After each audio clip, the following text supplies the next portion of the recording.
Ahoj, já jsem švestka Růža a připravuji se na taneční soutěž. Tančíme dnes v 16:15. Teď je 15:01.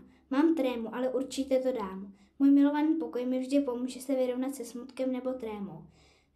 Líbí se mi jeho fialová barva.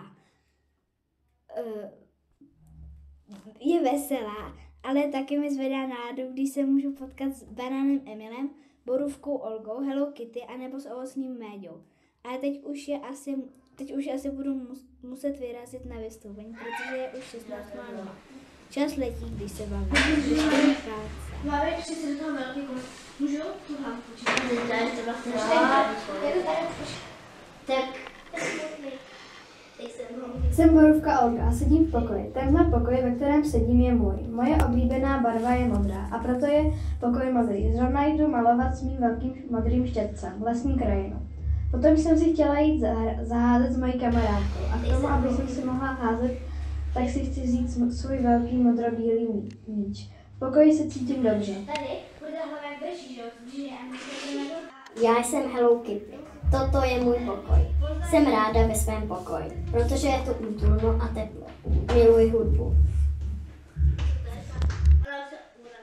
Tam je menší klasy. Mám podle mě nebo nedají. Co to je teda? Tady je Adam a Ahoj, já jsem Méďa a sedím ve svém křesle, které je z mušle. Žiju sám a proto mám malý pokojíček. Nemám moc kamarádů a vždycky mi zvedne náladu, když se vidím s lidmi z našeho domu. Bydlím v přízemí, abych to měl dolů dřív. Někdy jdu na procházku a zaplavat si. A taky někdy k sousedům a sousedkám.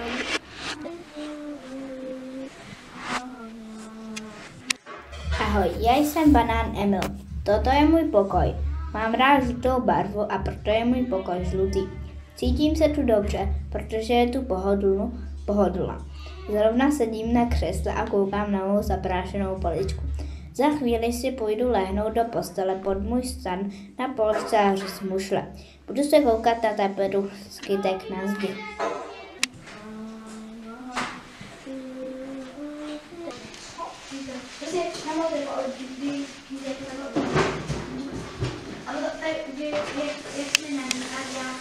Ahoj, já jsem Dýně Josef, zrovna zalejvám svoji kytku, mám rád Landrovou a za hodinu půjdu pouštět dráka.